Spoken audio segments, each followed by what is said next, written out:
and welcome to an exciting edition of Hidden in the Universal Vault.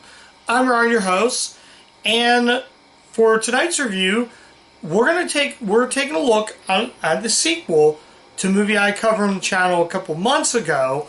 This sequel once again starred Vin Diesel, the sequel starred Vin Diesel, released in 2004.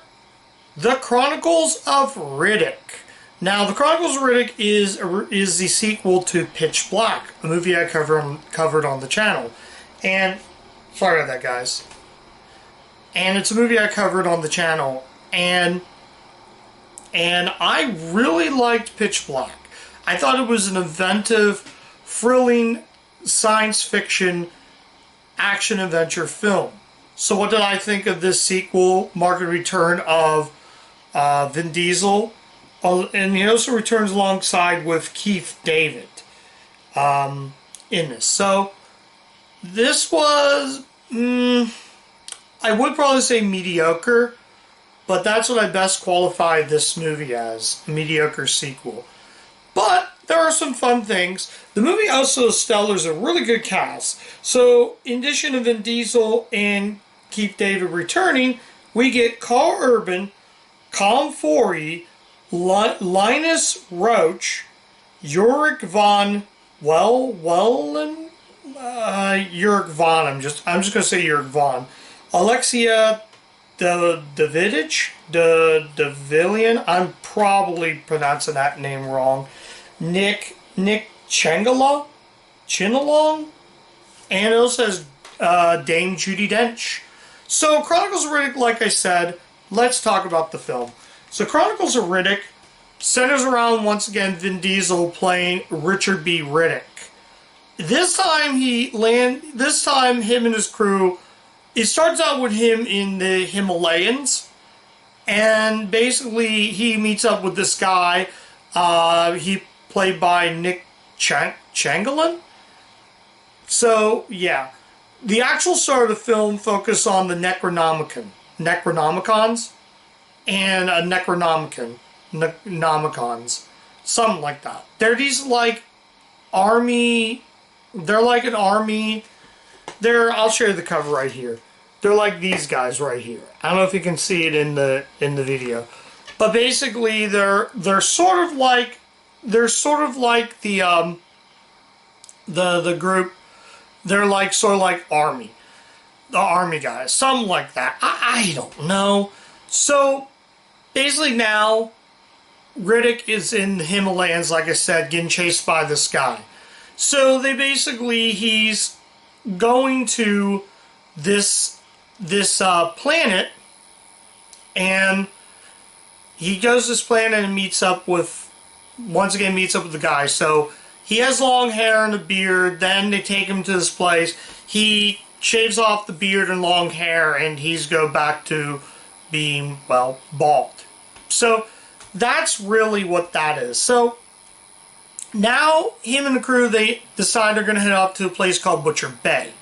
Now, if you watch, I did review Escape from Butcher Bay on the channel.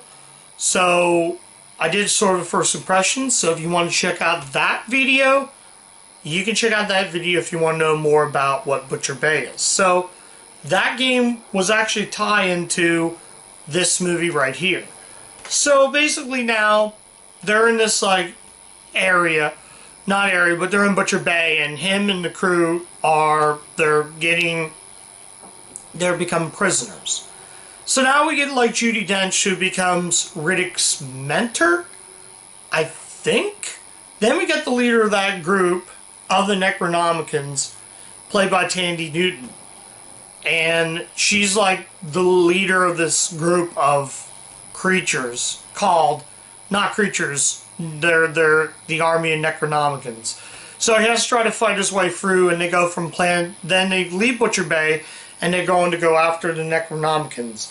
Carl Urban plays the group leader of the Necronomicons. So basically he's that character. So that's really all I'm going to say about the movie. I don't really know much about the movie, but I will tell you this. The first time I discovered this movie was actually a trailer on the Happy Gilmore Billy Madison special edition DVDs. They had a trailer to that, and I thought, oh, it looked cool. I remember that's like the only thing I really remember of the Chronicles of Riddick was seeing that trailer, and I thought it looked awesome. I had the DVD, then I upgraded to Blu-ray because I wanted to cover the film. I also have the sequel on the Riddick trilogy DVD set. So yeah, that's how I discovered it. I just didn't get around to watch it until now. The problem with the movie is it's just average. I didn't really find... Pitch Black had some great effects, had these creepy creatures. If you've seen that review, you'll know that. Creepy creatures, and it's just, that's what I liked about that movie. The Necronomicons were just atypical henchmen.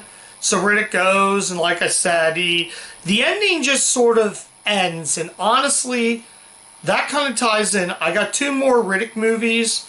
Dark Fury, which is the cartoon movie, and Riddick. And they're actually announcing a brand new Riddick coming up in, I think for next year, next 2 years from now. So really, that's really the gist of it. And while the action's good, some of the special effects are a little bit dated. The effects are just not... That's what really my only negative is. The effects are not very good. They actually brought back the same director, David Thorpe. And although I will say it's not a terrible movie, but I just feel like Vin Diesel is a really good action star, and I really like his character Riddick. I think he really does make the Richard Riddick character pop out. But when you have a bland script, you got Necronomicons who are not just one-dimensional army of goons. Tandy Newton doesn't look like she's not having any fun. Carl Urban is decent, but again, he's just there. The final battle in this, the climax, just kind of felt boring. And just to let you know, I did watch the director's cut. That's the one I watched for this review. There is a theatrical cut, and that was rated PG-13. That's kind of what killed the sequel. Honestly, they should have just made... Sorry about that, guys. They should have just made, like, the first movie, R.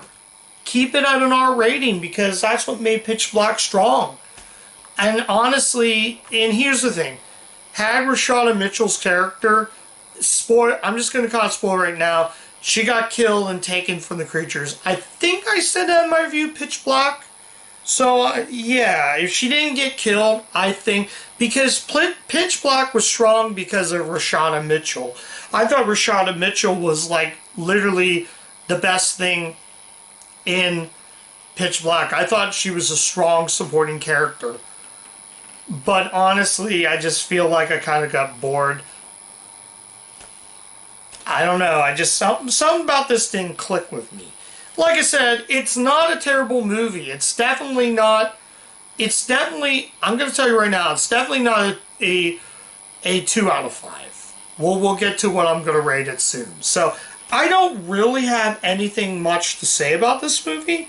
It's okay. It's definitely worth watching. If you do like Pitch Black and you've never seen Chronicles of Riddick, definitely give this one a watch. It's like I said, it's decent, it's not terrible. I could have expected more, and that's what I was here. I'm just going to tell you right now, disappointment is what I'm going to call this movie. I just was so disappointed. A disappointment, a mediocre, average, whatever you want to call the movie. So, like I said, not terrible, so let's actually get to what I'm going to rate the movie. So yeah, I'm giving the Chronicles of Riddick a 3 out of 5. I don't think this movie is bad, but I feel like it could have been something. It could have been a whole lot better. but I just felt like I didn't think the Necronomicons were much of a threat. I felt they were just generic, atypical soldiers that were like, oh, we're just bullet sponges. Essentially, they were just guys to get attacked. Essentially, they were just bullet sponges. They didn't really have a threat. The effects when they get, like I said, they get Riddick. The effects when they get like the souls, I didn't think were really that cool how to get the souls out of some of those guys. I just didn't think it was anything to go write home about. It was kind of like when they got, it's kind of like when I reviewed 9, when they pulled out the souls in that. That was some pretty cool effects. Here, I feel like when they pull the souls out, it looks like a really bad PlayStation 2 game. Or even then, PlayStation 2 games do look better than what that is. So they almost look like PlayStation 2 effects. But that's all I'm saying. And again, this is just my opinion. You probably might say, hey, you might probably think that, hey, this is a masterpiece. And that's fine. That's fine. You may give it higher than what I'm going to rate the movie. But as it stands, it's going to be that rating. So yeah, I guess check the movie out if you're a fan of this. If you're a fan of this series. I don't know. We'll see how Dark Fury and Riddick does when I eventually get to them. When I eventually get to those movies. So yeah. So that's my review of the Chronicles of Riddick. Thank you guys so much for watching. If you do like the content of the channel, you can like, comment, subscribe, ring the bell, click the bell, ring the bell so you get all of my notifications of what videos I put out. And I'm also on Letterboxd, guys, so you guys can go check me out there if you want to. I actually post, like I said, I do post what I rate the movie. But you can check out all of my other videos on the channel. So yeah.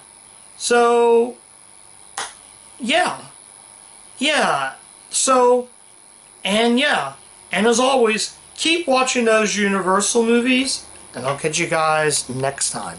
Bye.